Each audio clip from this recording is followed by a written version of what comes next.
Hello and welcome back to I Completed 80s Music with me, the 80s Mixtaper, your tour guide through the biggest, most brightest and most bonkers decade in pop, one song at a time.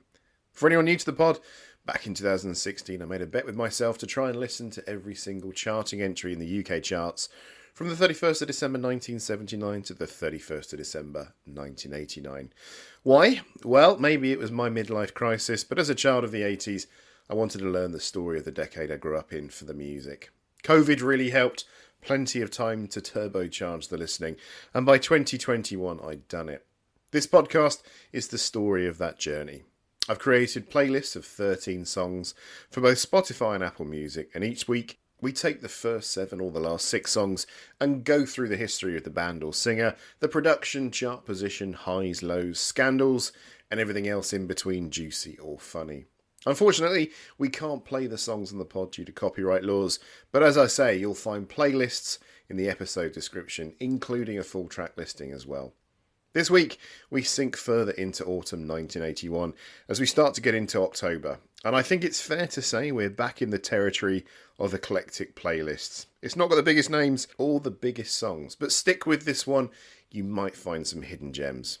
So without further ado, let's get back to the music.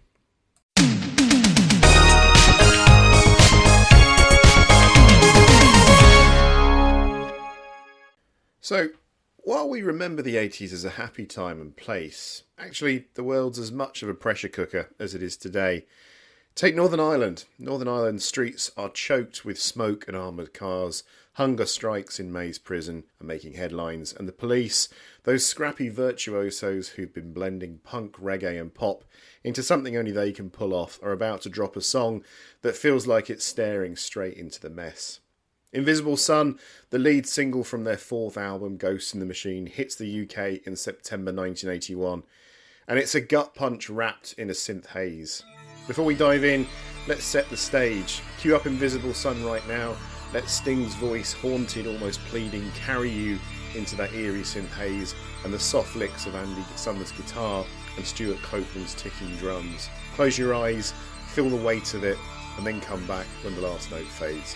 This is track 1, playlist 30.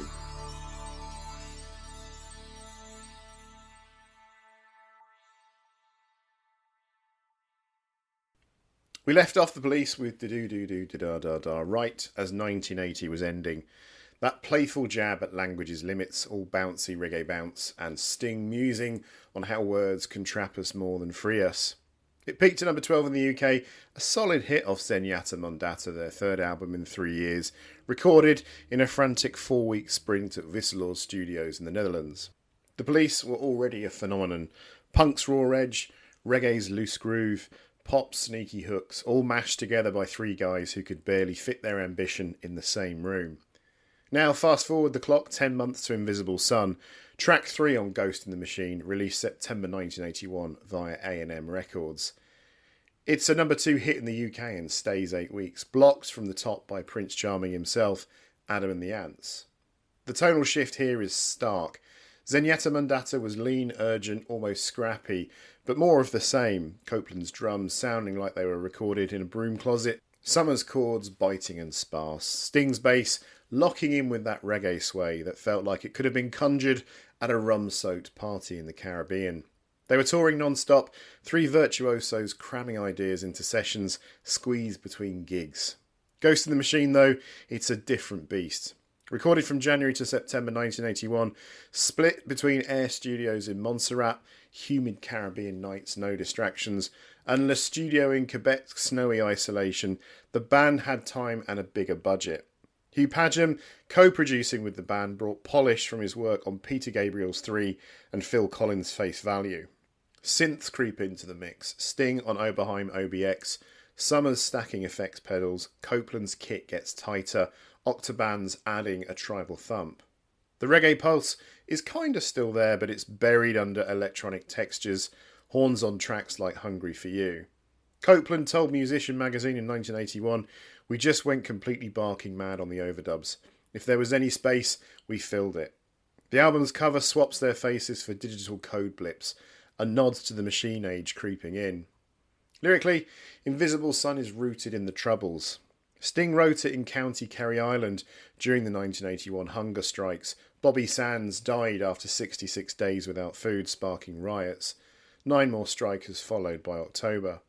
Sting, in a Revolver interview in 2000, said, "I actually wrote the song in Ireland where I was living at the time. It was during the hunger strikes in Belfast. I wanted to write about that, but I wanted to show some light at the end of the tunnel. I do think there has to be an invisible sun. You can't always see it, but there has to be something radiating light into our lives." The song was also deeply personal for Stuart Copeland, reflecting on growing up in Beirut in the same Revolver article. Quote, "For me, the song was about Beirut, where I'd grown up, which at that point was going up in flames. My hometown was being vilified by the media as a terrorist stronghold, and it was being blasted by bombs and napalm. 20,000 Lebanese were killed that year, and the Lebanese must have been feeling some heat from the invisible sun because they were keeping their peckers up."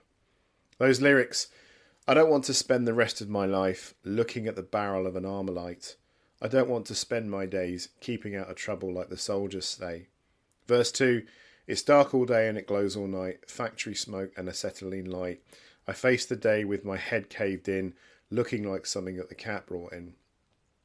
The video, directed by Godley and Cream, mixed band shots with Belfast footage, kids in rubble, armoured vehicles, and the BBC banned it for political content. MTV, however, aired it, boosting the song's reach. This shift from Zenyatta's raw snap to Ghost's layered gloom marks the Police grappling with bigger stakes.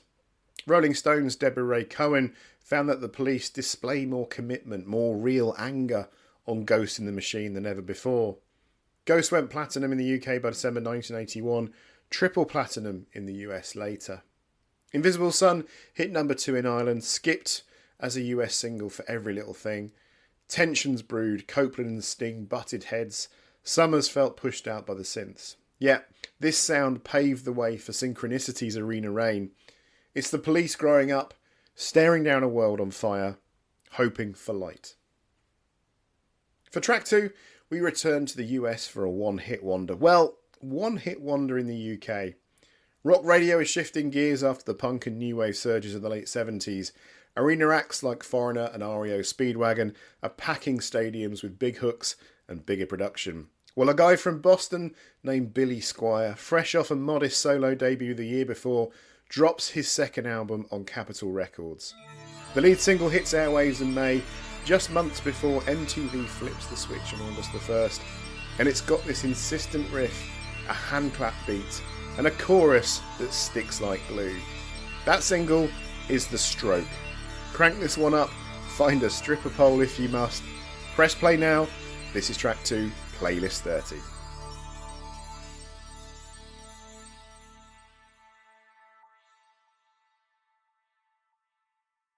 Billy Squier, born William Hazlip Squier on May the 12th, 1950 in Wellesley, Massachusetts, grew up in a middle-class suburb outside Boston.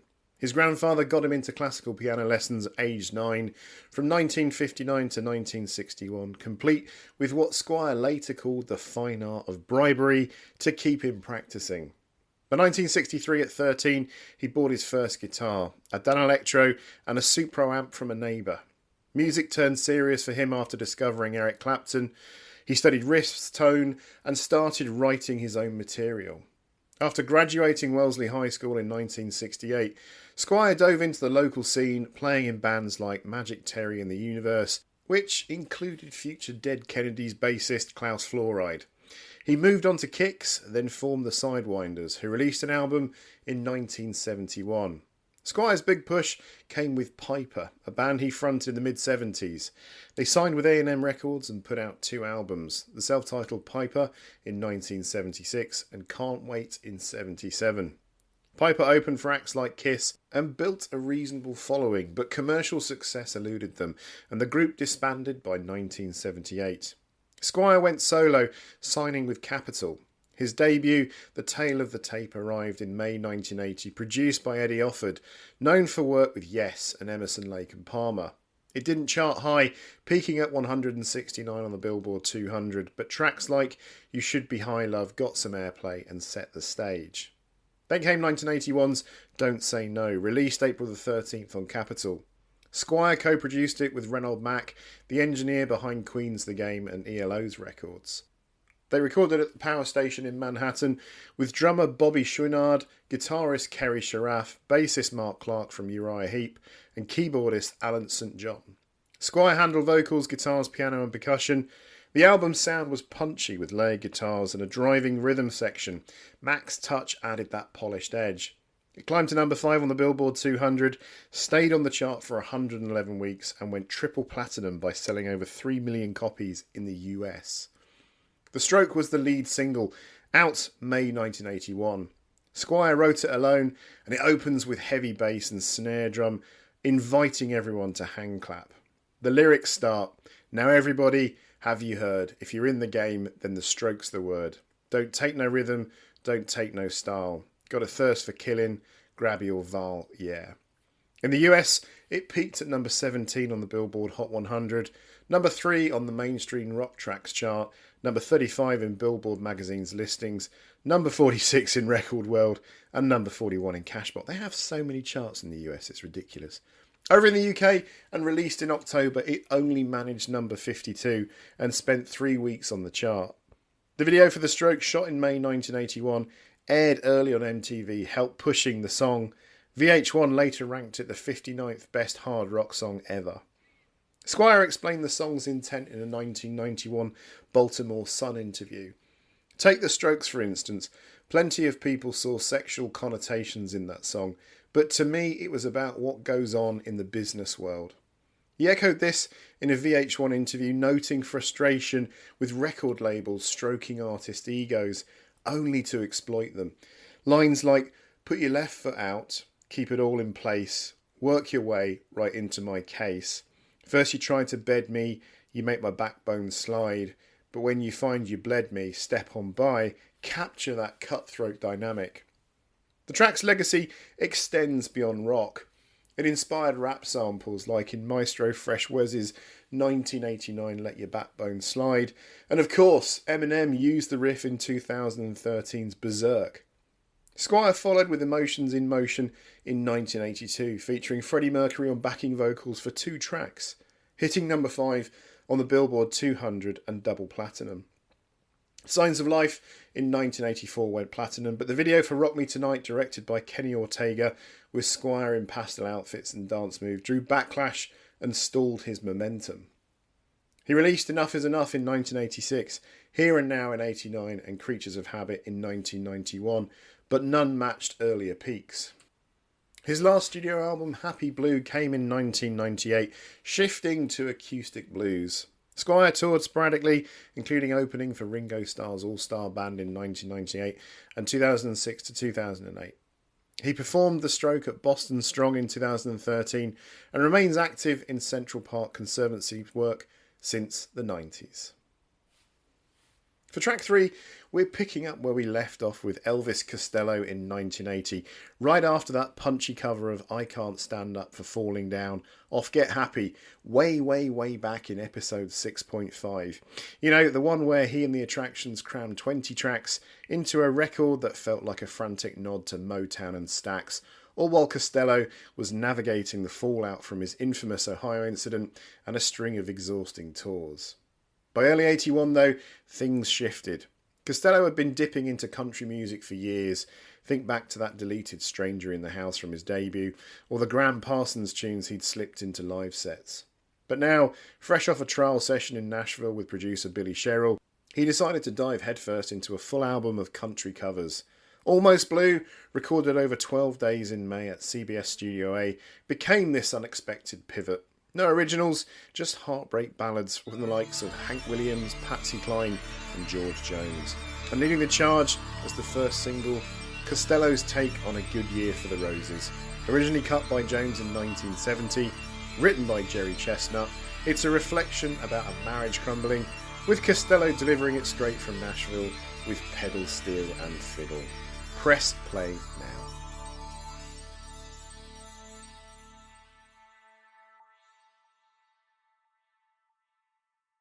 So, this single dropped in September 1981, ahead of the album's October release, and it climbed to number 6 in the UK singles chart, hanging around for 11 weeks total. Not bad for a British new wave guy tackling a decade-old country weeper, especially since the original by George Jones hit the US country charts at number 2 back in 1970, without crossing over much elsewhere.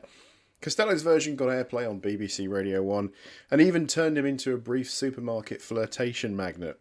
As he put it in a 1994 interview with the Deseret News, "There I am with the fish fingers and there's some woman saying what a great romantic sound it was and really giving me the twinkle." The song itself, Chestnut penned it in Nashville, drawing from those everyday details of a breakup. The lipstick on cigarettes, the untouched coffee cup, the overgrown lawn nobody cares about anymore. Jones recorded it first for his album George Jones with Love, produced by Pappy Daly, with a straightforward arrangement. Steel guitar weeping behind his drawl, hitting that classic country resignation. Costello stuck close to the original, but dialed up the attraction's edge. Steve Neve on keyboards, Bruce Thomas on bass, Pete Thomas on drums, plus Nashville additions like John McPhee on lead guitar and pedal steel, Tommy Miller on fiddle, and the Nashville edition for backing vocals. Billy Sherrill, who'd engineered Jones' early Sun Records cuts and produced hits like Stand By Your Man for Tammy Wynette, helmed the session. He added strings later after the band left town, creating that tension Costello wanted, raw emotion against polished production. Lyrically, it's precise devastation. First verse, "I can hardly bear the sight of lipstick on the cigarettes there in the ashtray, lying cold the way you left them, but at least your lips caressed them while you packed." Then the chorus kicks in, "What a good year for the roses, many blooms still linger there. The lawn could stand another mowing, funny I don't even care." The second verse piles on with unmade beds after 3 years of marriage, unspoken words, and a baby's cry going ignored. No grand gestures, just the numb inventory of a life unravelling. Costello's path to this cover, he'd been a Jones fan since the 70s, even if it puzzled journalists on his tour bus. They finally duetted live in 79. Then in April 81, amid months quarantine at an HBO special in LA, Costello holed up in Jones' Airstream trailer. He mentioned planning to cut brown to blue, and Jones sang a few bars. Costello brought up Colour of the Blues, and Jones obliged. When Good Year for the Roses came up, Jones performed that too, right there in the trailer. The encounter sealed his choice for the track. Filming added chaos. A South Bank show crew captured the sessions, including bar crawls and a hotel spat. Post-recording, they shot the video at Meldrum House in Scotland, where Neve mimed violin parts on a borrowed instrument he'd never played, since no piano was allowed. The album dropped to mixed reviews. Some called it a detour, others a bold move. But Roses stuck. Costello played it live often, including a 1982 Royal Albert Hall show with the Royal Philharmonic, though rowdier tracks got cut for decorum. In 83, he duetted with Jones and Ricky Skaggs on TV, and by 94, reflecting on the reissue, Costello said, "We didn't see much sleep the whole time we were there. We had a pretty wild time away from the studio, and we got ourselves pretty much in the frame of mind of most of those sad songs." Almost Blue clocked in as his shortest LP, just under 33 minutes, but packed 12 covers plus bonuses in later editions. The single marked Costello's country phase peak, bridging his punk roots to genre-hopping future. Jones himself approved years later in a 1992 phone chat with Costello for Interview magazine. They swapped stories about pet food brands and vocal tricks, but the respect was clear. Chestnut's tune had since been covered by everyone from Alan Jackson duetting with Jones in 94 to Counting Crows, but Costello's remains the UK breakout.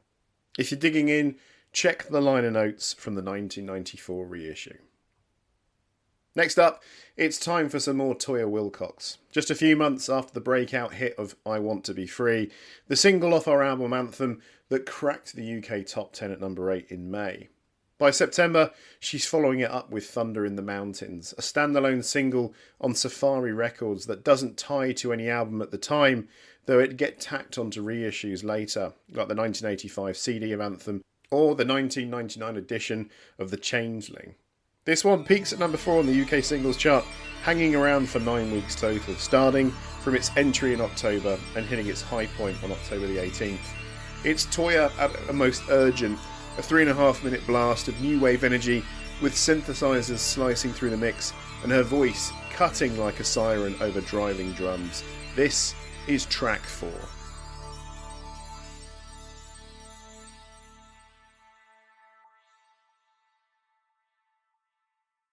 I'll admit I'm not the biggest Toyah fan, but you can't ignore the power of this track. Nigel Glockler on drums laying down that insistent beat, Adrian Lee handling keyboards with those sharp atmospheric swells, and Toyah Willcox herself on vocals, co-writing the whole thing with Lee and Glockler.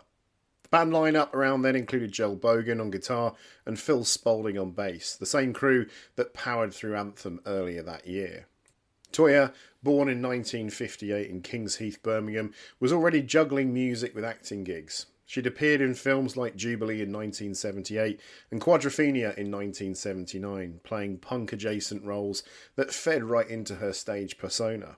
Standing at 4 feet 11 inches, she made up for it with towering hair and theatrical makeup, a look that defined her videos and live shows. The single drops in October 81, right after a summer of upheaval in the UK. Riots had erupted in cities like Brixton, Toxteth and Handsworth, sparked by economic strain, police tensions and racial inequalities. Toyah later explained the song's origins in those events. There were riots going on in all the main cities at this particular weekend. There was general unrest. I wanted to reflect this in the song, that I see you, I hear you, let's all rebel together, let's bring positive change, as she told interviewers in reflections on her career. It's not a direct protest anthem, but that undercurrent of rebellion pulses through the lyrics, which she pulls from a sense of stifled energy breaking loose. The lyrics open with, "Where the mountain meets the sea, and light spits stains on the scenery, and the air is heavy with sticky unease, I wish for my world of make-believe." There's this vivid, almost dystopian setup, blending natural landscapes with urban decay. Then it builds to the hook, and the rebel in my soul says go, and the rebel in my soul says go. Can you hear it breaking through? Can you hear it breaking through? Thunder and lightning, thundering, thundering in the mountains. Produced by Nick Tauber, who'd worked on Anthem, the sound leans into that post-punk edge with synth-pop gloss, similar to contemporaries like Adam and the Ants or Susie and the Banshees, but Toyah's delivery adds this operatic flair. She'd trained in voice and drama at the old Rep in Birmingham. Collectability of the single was huge. Variants included a picture disc and clear vinyl, making it one of her most sought-after releases. The promo video, directed by our friends Godley and Cream, known for their work with Duran Duran and the Police, amplifies the drama. It's bonkers. Toyah rides a white horse across a rugged terrain, dressed in flowing robes with her signature wild hair, intercut with band performance shots against stormy skies. It aired on shows like Top of the Pops, where the band performed it live, and again on Something Else later that month. That visual spectacle helped push the single's success, landing her another TV spot after the one for I Want to Be Free on Cheggers Plays Pop back in May. Coming off Anthem, which had gone silver in the UK with sales over 60,000, Thunder kept Toyah's momentum rolling. She'd already notched indie chart toppers with both this and I Want to Be Free, hitting number 1 on the UK indie chart. Her run in 1981 included 3 top 40 singles total, starting with It's a Mystery at number 4 in March, then I Want to Be Free, and then Thunder. She revisited Thunder multiple times, a 1993 version on Take the Leap, acoustic takes on Looking Back, and the acoustic album in 1995, even performing it unplugged in recent years. In a 2020 interview with Memory Lane 80s with Hayley Palmer, she recalled the era fondly, noting how the song captured that restless spirit. The single marks Toyah at a commercial high before shifting to The Changeling in 1982, which went darker and charted lower. But in 81, she embodied that new wave transition. Punk roots evolving into accessible video-ready pop without losing its edge. Glockler would soon join Saxon. Lee went to Mike and the Mechanics, but for this moment, the band gelled perfectly. Okay, folks, we're now going to introduce one of the more intoxicating side projects of the 80s. And for that, we'll need Susie Sue. Susie and the Banshees were riding high off their album Juju. That's where Susie Sue and drummer Budgie, real name Peter Clark, stumbled into something unexpected during rehearsals. They stripped everything down to just voice and percussion, liked the raw edge and decided to record it as a side gig. Out came the Creatures' debut EP, Wild Things, on Polydor, clocking in at 5 tracks total, with Mad-Eyed Screamer as the lead single, backed by So Unreal. It dropped in September, a quick session captured in 2 weeks at Surrey Sound Studios, produced by the pair themselves alongside Mike Hedges. The EP's title, coined by Banshees bassist Stephen Severin, nodding to the primal vibe. Anyway, cue up Mad-Eyed Screamer right here. Let that insistent drum pattern and Susie's insistent yelps pull you in to the full short runtime. This is track 5, playlist 30.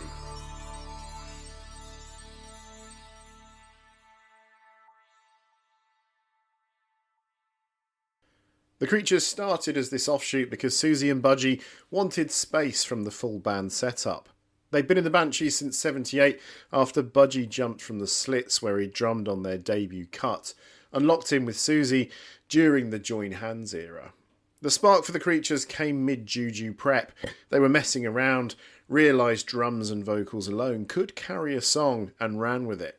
No guitars, no bass, just Budgie's polyrhythms and Susie's delivery, all sharp and theatrical.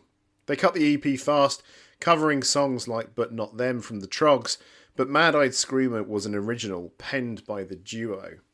Lyrically, it's a snapshot of some unhinged soapbox preacher type hollering in public spaces. Platform ranting in the trees, disturbed voices on the breeze, huddled round the Mad-Eyed Screamer, a pointed finger, the tin can schemer, Mad-Eyed Screamer, Mad-Eyed Screamer, Mad-Eyed Screamer, Mad-Eyed Screamer. Susie's phrasing turns it into this vivid scene, almost mocking the figure's vulnerability mid-tirade. No deep thoughts, but the imagery ties back to London's punk underbelly, where eccentrics and agitators were everywhere. Chart-wise, the single entered the UK Top 40 and peaked at number 24, hanging around for 7 weeks total. Not a massive hit, but solid for an experimental side project. Better than some Banshee singles at the time even. It got airplay on John Peel's BBC sessions, and the video showed Susie in her customary stark makeup, Budgie pounding away, absolutely drenched in water or sweat, expressing the hot energy of the track. Reviews were mixed. NME called it a percussive assault, while others noted the tribal influences Budgie brought in, inspired by his time studying African rhythms. This also wasn't a one-off. The Creatures became a recurring outfit for Susie and Budgie, lasting through the 80s and 90s, even after the Banshees dissolved in 96. They dropped full albums like Feast in 83, which hit the UK Top 20 with Miss the Girl at 21, then Boomerang in 89, recorded in Spain with flamenco elements. Anima Maximus followed in 99 and High in 2003, their last blending electronics with marimbas. Susie and Budgie married in 91, divorced in 2007, but the project spanned over 2 decades, outliving the Banshees by years. Budgie later reflected in a Chaos Control interview, "It was always about the rhythm and the voice finding space in the simplicity." Susie, in a Sorted magazine piece, said, "The Creatures allowed us to explore without the pressure of the band dynamic." Influence-wise, Mad-Eyed Screamer fed into the goth and post-punk scenes with its sparse production, echoing acts like The Birthday Party or early PJ Harvey. Budgie's kit work, toms and snares driving the whole thing, prefigured world music crossovers in indie rock. The EP sold modestly, around 20,000 copies initially, but gained cult status through reissues like the 1997 Polydor compilation, A Bestiary Of. Live, the Creatures toured sporadically, including a 98 US run where they played Mad-Eyed Screamer to packed clubs, Susie in her signature cat eyeliner, Budgie shirtless behind the drums. Fast forward, and it's clear this track marked a change of creativity, from Banshee's gothic sprawl to something more intimate. Budgie, who'd started in Big in Japan back in Liverpool, brought that northern punk energy. They recorded Wild Things without overdubs, live in the studio, capturing that urgency. No frills, just the essence. For track 6, we are diving into a hidden classic. Last time we dipped into the sun-soaked side hustle of Talking Heads' rhythm section, Tom Tom Club, Tina Weymouth and Chris France were riding the improbable club wave of wordy rappinghood. their 1981 debut single that turned Island Records' one-off gamble into a European dance floor staple. That track, equal parts nursery rhyme nonsense and proto-rap swagger, sold enough imports in the States to force Sire Records' hand, greenlighting a full album at the legendary Compass Point Studios in Nassau. And if wordy was the quirky appetizer, the main course arrived with the second single, a languid, bass-thumping love letter to black music pioneers that somehow fused new wave quirk with Bronx block party funk. It's got a tempo so chill, it feels like it's being played on a hammock, hand claps that snap like firecrackers in molasses, and lyrics that name-check everyone from James Brown to Sly and Robbie. This is the sound of escape, of two married musos ditching David Byrne's cerebral labyrinth for something raw, sexier, and way more profitable. Ladies and gentlemen, from the self-titled debut album by Tom Tom Club, here's Genius of Love. Press play now.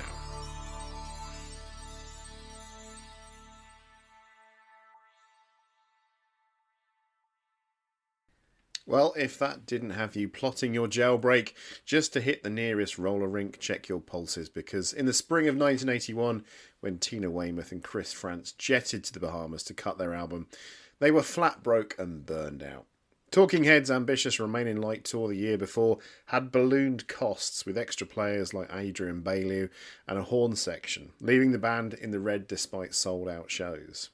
Frantz and Weymouth, married since '77, needed quick cash to keep the lights on in their lower Manhattan walk-up.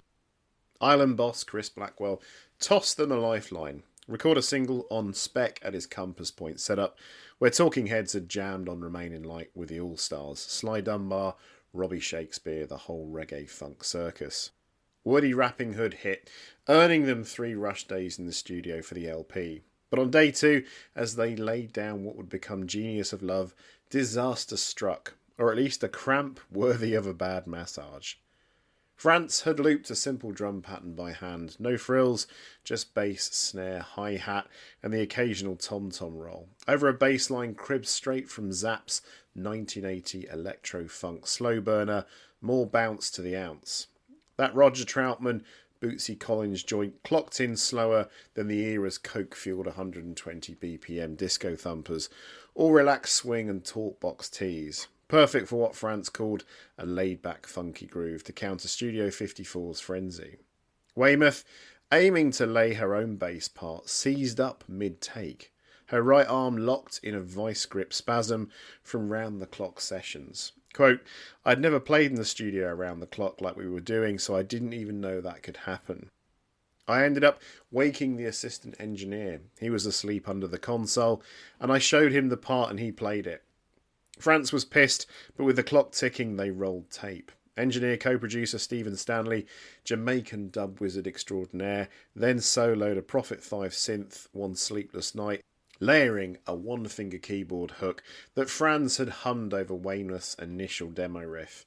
It just came out and it sounded great, Stanley recalled in Musician magazine. I have the ability to know when something just fits. Weymouth handled lead vocals in that breathy, naughty schoolgirl register she'd honed with sisters Lani and Laura since childhood sing-alongs. Adrian Bailew scratched in a delayed freaky rhythm guitar, while Monty Brown and Uzziah Sticky Thompson added island percussion. Sly and Robbie circled up for the hand claps, mic'd Newman style, and multi-tracked for that crisp communal pop. Lyrically, it was Weymouth's stream of consciousness tribute to the giants who'd shaped them, shouting out Smokey, Marley, Curtis Blow, George Clinton and Bootsy. The opener, a jailbird fantasy. What you gonna do when you get out of jail? I'm gonna have some fun. As Weymouth put it, it's about extraordinary pain and loss, fairy tale dark under the sunny sheen, no dead heroes' names, just the living ache of influence. They knew they had gold once bass and drums locked in. Quote, usually you wouldn't say this is a hit because you don't want to jinx it, Frantz told Songfacts in 2014. But I think everybody in the room knew it. Dropped September the 6th, 1981, it topped Billboard's Disco Top 80, doubling down with Wordy. Hit number 2 on Hot Soul Singles and scraped number 31 on the Hot 100. Tom Tom Club's lone chart pop there. In the UK, it only reached a modest number 65. But the clubs ate it up imports flew, and the album went gold.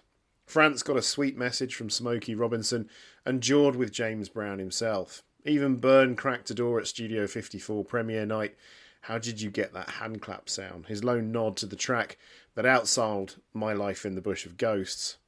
Live, it bridged Talking Heads' 83 tour, morphing the band into Tom Tom Club mid-set so Byrne could suit up for his big suit strut in Stop Making Sense. From Financial Hail Mary to hip-hop's secret sauce, sampled by Grandmaster Flash and 82's It's Nasty and beyond, this was Tom Tom Club proving genius ain't just cerebral. It's in the groove, the clap and the cramp that wouldn't quit. So, we've arrived at track 7 today, our final track, and we find ourselves still knee-deep in the Squeeze saga, picking up right where we left off with Tempted, that sultry Paul Carrack-sung confessional from July 1981 that snuck up on America like a late-night craving, but only grazed the UK charts at number 41. East Side Story, their 4th album and first proper stateside breakthrough, had dropped back in May, a sprawling 14-track beast, originally conceived as a double LP until A&M Records wisely trimmed the fat.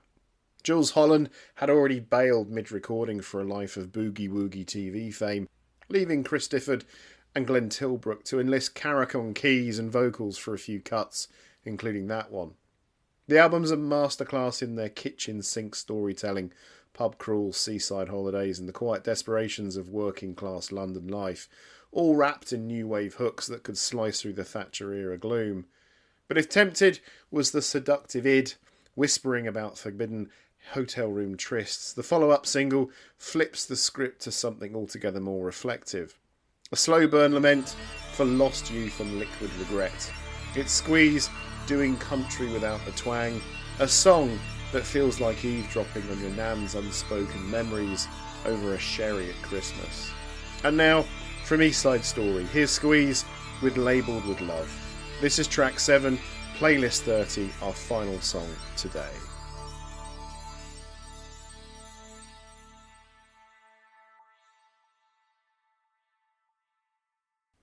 What a song. That aching pedal steel shimmer, courtesy of some studio wizardry, since Squeeze weren't exactly packing a dobro in the van. Glenn Tilbrook's voice cracking just enough to sell the sorrow without tipping it into parody. Released in September 1981 as the album's 3rd single, it shot straight to number 4 on the UK charts. Squeeze's last top 10 hurrah for over a decade, and a decided step up from Tempted's modest showing.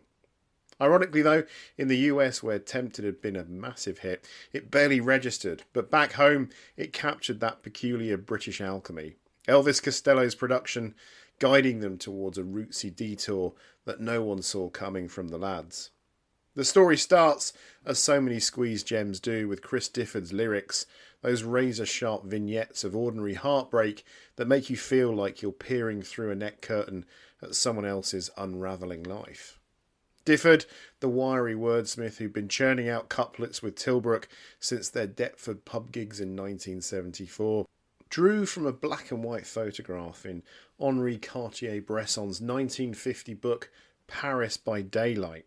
An old woman perched alone at a dimly lit bar counter in 1936, her face a map of quiet defeats, nursing what looks like the weight of decades in a single glass.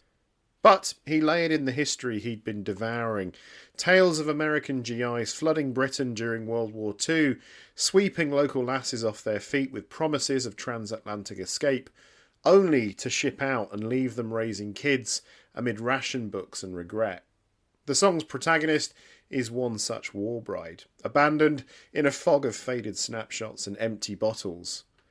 She unscrews the top of her new whiskey bottle and shuffles around in her candlelit hovel. Like some kind of witch with blue fingers in mittens, she smells like the cat and the neighbours she sickens. It's alcoholism as a slow eclipse, unwanted souvenirs from a Yank lover gathering dust like accusations. Tilbrook, meanwhile, supplied the melody, a lilting country waltz he'd sketched after binging Hank Williams records, though he initially dismissed it as too square for Squeeze's punk-adjacent edge. Quote, I'd been listening to some Hank Williams before, he said, but Elvis really broadened my knowledge of country music. It was one of those barriers you cross when you think something is square and horrible, but then discover it has a heart beating inside. Enter Costello roped in to co-produce the album with Roger Bachirian after the band sought a fresh polish post Holland's exit. He nudged Tilbrook towards more rural Americana, even as the rest of East Side Story buzzed with mod revival and power pop bite. The result, a track that Difford called an adult lyric in a way that the older generation could latch onto and understand. My mother absolutely loved it. In a catalogue full of sly lads and loutish escapades, labelled with love stanzas Squeeze's tender underbelly. A reminder that beneath the wordplay and hooks, Difford and Tilbrook could conjure ghosts with the best of them. It peaked amid the Falklands build-up and royal wedding fever, a pocket of melancholy in a year desperate for uplift. And yeah, it explains the 80s a little, that pull between nostalgia's warm glow and the chill of what it costs. But for now, raise a glass or don't to the labels we wear long after the love has gone.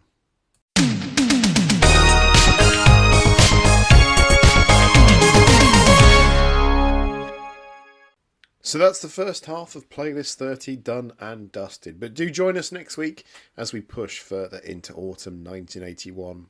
In next week's show, we introduce Foreigner to the mix. Hit an absolute fitness classic with Olivia Newton-John. Get your spandex ready for that one. Christopher Cross scores a massive movie hit, and we get more deep cuts from The Cure, amongst others. If you could leave us a review on Apple Music or whichever platform you're listening to this on, it would be much appreciated, please, as it helps us push up the podcast charts. But regardless, have a wonderful week, and we'll see you next time. Take care.